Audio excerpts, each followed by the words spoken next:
One of our aims with the Pendajirangarukom is to get people to get together, Muslims and Christians, and to learn from one another in order to reduce the enmity picture and start living as friends. My name is Ronnie. I am the host of today, and we have a hangout with Mr. Lamissa Endalew, currently living in Norway, who was brought up in a conflict area in Ethiopia and involved in the process of reconciliation. Good morning, Lamissa. Good morning, Rune. How are you today? Yeah, I'm very good. Thank you for having me. Yeah. Could you give me an overview of the nature of the conflict that you were brought up with and some of your background? Yeah. Just ahead of going into the nature of the conflict, I would like to just say a little bit background about Ethiopia and the diversities and the ethnic groups. Ethiopia is a country with so many diversity, which is in Ethiopia we have about 85 different ethnic groups and about 80 to 85 again different languages. In addition to this, Ethiopia is a country where the world's two largest religion, Islam and Christianity, live together side by side for centuries, and today in a more stable way. Ethiopia is in East Africa, so it is one of the most stable in the region when we are comparing to the neighboring countries in regards to Christianity and people following Islam living peacefully together.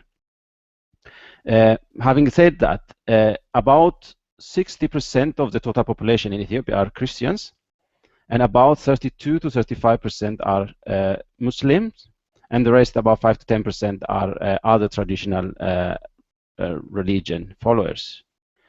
So it is also common from time to time that there were minor and major conflicts between different religions or within the same religion.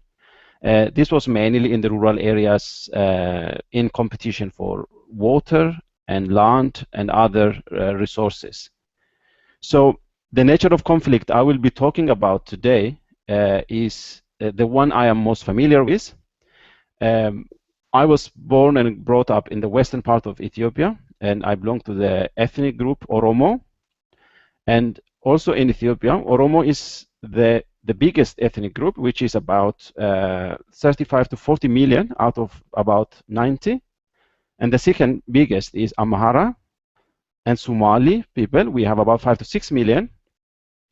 And this conflict I will be talking about is between the Oromo, who are about 35 to 40 million, and the Gumus community, who live in the lower Blue Nile Valley bordering South Sudan. The population of the Gumus people is about 140 to 150,000. So in comparison to the biggest group, Oromo. So the situation is that in the 1950s and 60s, the Oromo community were going down to the lowland area and occasionally abducting children in their teenagers and bring them up to highland to use them as domestic helpers and also to help them with farming and agricultural works. So this had created conflicts and tensions, occasionally big fights between the two communities over many decades, 20 to 30 years. So that was the situation of the conflict, where the Oromos have been struggling to go down to the Blue Nile Valley if they needed some agricultural inputs or other things. And at the same time, the Gumus people, who were mainly depending on the highland markets for household stuff, have been discriminated over many years. This continued until the late 1970s. So you have not been specifically a part of this conflict? No, the conflict. I am now 37 years of age, so the conflict was ahead of my time. But I was brought up, and we hear as a child. I heard a lot about the conflict, and I also belong to the larger group Oromo, and I am Christian. The lower Blue Nile Valley, they are very few Christians, but they follow over 90% that time traditional religion. So I am aware with information, and I also see there were a lot of Gumus ethnic groups who live in highland, and people as a child we question because our appearance and everything looks slightly different. So we ask, and so our parents and grandparents were explaining. So I got to know this more the older I became, and I could come back to it, that I got involved in a project which was initiated by Makane Jesus Church to work as an integrated rural development, but with the aim was to promote peace among these two communities. So did the Mekaniese Church initiate in order to reduce the conflict, or to follow up these things? Yeah, that was correct. In the just after the fall of the Haile Selassie regime, the Makane Jesus started working slowly in the region. There was around 1974, 1975 from the history. But it was not very successful at the beginning. So there was a lot of help from other international organizations. But one of the biggest integrated rural development project aiming at promoting peace in the area was initiated around 1995. And I myself came to the project as a program coordinator in 1999 towards the beginning of 2000. So Makane Jesus church is the biggest Lutheran church in Ethiopia, and I think in East Africa, with a member about now today 5 to 6 million members. From the western part of Makane Jesus, even if majority of the leaders belong to the Oromo tribe, they feel that as Christians, to promote peace in the area, they initiated this work, which I was involved. Just before I go into that, I would like to mention that in Ethiopia, I said earlier that both Christians and Muslims lived together peacefully. I think this is because both Christians and Muslims, they share one very strong fundamental thing, which is both preach about peace and love. So because of this, even if we say that the damage towards this minority group of about 140,000 was done by the Oromo, the Makane Jesus Church, which was also led by the Oromo, had initiated this peaceful program, which I was part of it. And one of as a guideline Makane Jesus has been using is that whenever their employees move to the area, to a new area, that employees should spend a lot of time to get to know the people and to get to know the area and build relationship and trust over a longer period of time. And the other guidelines Makane Jesus is encouraging its employees is to spend time to learn the new culture of the area.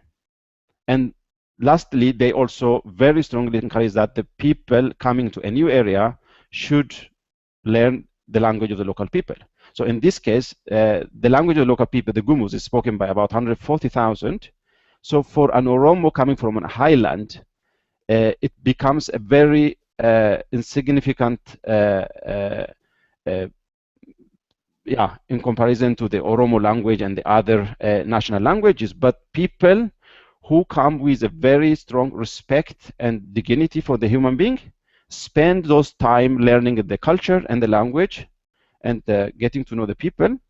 And also it is universally known that by doing so, it is building a very strong relationship and trust between the two communities, and that is perceived as huge respect towards the local community. And that was some of the strategies which was used. So the thing with working together and to learn the other's culture is culture and language is a part of this peacemaking strategy. Is that what you're saying? Yeah, that is correct. Yeah, Makane Jesus has been encouraging and is still encouraging whenever its employees are going to new areas that they should spend, they said, the first 6 months to 12 months to get to know the people, the culture, and the language. And that also shows respect to the community who is receiving, you can say, the stranger into their context. So when you look back at the what you have been involved in Ethiopia, what have you learned about conflict, peace, and reconciliation? Yeah, I think that's a very good point and very relevant this time. I think one of the biggest lessons I think is to affirm that it's very important to keep up the dialogue and the openness, because peace and reconciliation is a process and which requires continuous and regular work from so many different sides. It is not a one-time work. And I see that I left this program around 2003, and there was a gap with continuing the dialogue, and we saw that now in the last 3-4 years, around 2009-10, not very similar, but a sort of conflict also reignited among the same community between Oromo and the Gumus, slightly in the upper highlands of the Blue Nile. So I think the big lesson is that this dialogue and openness about peace and reconciliation should be a continuous work, and everybody should be engaged at all times, and especially involving the younger generation, who will be tomorrow's leaders, as we say, is very crucial. And the interruption of the dialogue and the process, I think, had resulted in this reignition of some of the conflicts which came about 3-4 years ago. All right. Well, if you should draw out just a few points, what can we in Kenya learn from your experience with all of this? To summarize. Yeah. I think, as I stated at the beginning, it's very important that people in any society put the human dignity first. And that is, like I said earlier, in Ethiopia, what the biggest common foundation for the Christians and Muslim is that they preach peace and love. And as is obvious these days, now Ethiopia is one of the most stable country in the region. And I think this is that because these two biggest religions stood together, this applies both at national level. You come to district or regional levels, and to the grassroots level. That an Oromo, more than half of Oromo are Muslim, and there are a small proportion who are also Christians. And it goes to the other tribes. So the people lived side by side, and they intermarry, and they work together. And this working together for the two biggest religion group, I think, resulted in a very good dialogue and openness, and putting the human dignity at first. And people, even if they are very strongly religion, following a religion and religious, the human dignity element in the society is as equally important as their own religion. So I think that respecting one another loving one another and supporting one another at all times would contribute to living in peace and love. I think that is one of the biggest lessons, I would say, that could be applicable to Kenya or any countries where there are ethnic tensions and conflicts. In addition, I also share that the experience from Ethiopia, that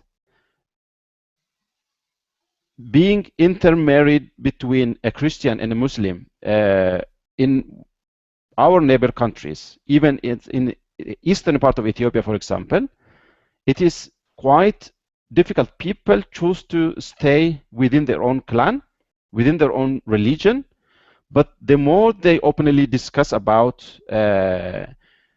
other religion and possibility of getting to know others, and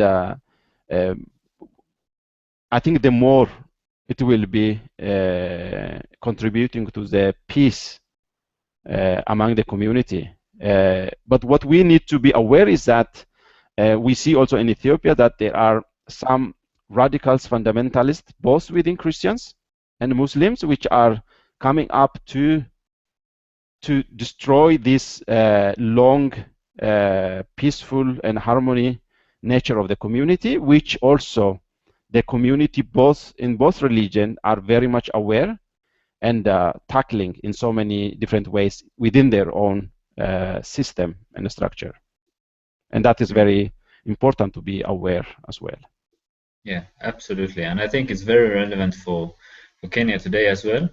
We have extremist groups, and both in Christians and Muslims, and we need to sort of isolate them as extremist groups and not representative for the whole religion. Yeah, that's absolutely correct. Yeah, especially now these days, even around the capital in Addis Ababa, and especially in the eastern region, there are lots of groups with different names which are trying to destroy the love and the harmony the community had over several years. So they do not represent the mainstream Muslim or the mainstream Christians, but they as just a single-sided ideology, we say. Well, thank you very much, Lamasa. I think our time is out, and I think you have contributed a lot to with your experience. I think it's time also to close this this episode, and I urge you all to pay attention to next upcoming Hangout for Peace, which will be in 1 or 2 weeks. Thank you very much. Thank you very much. Good luck.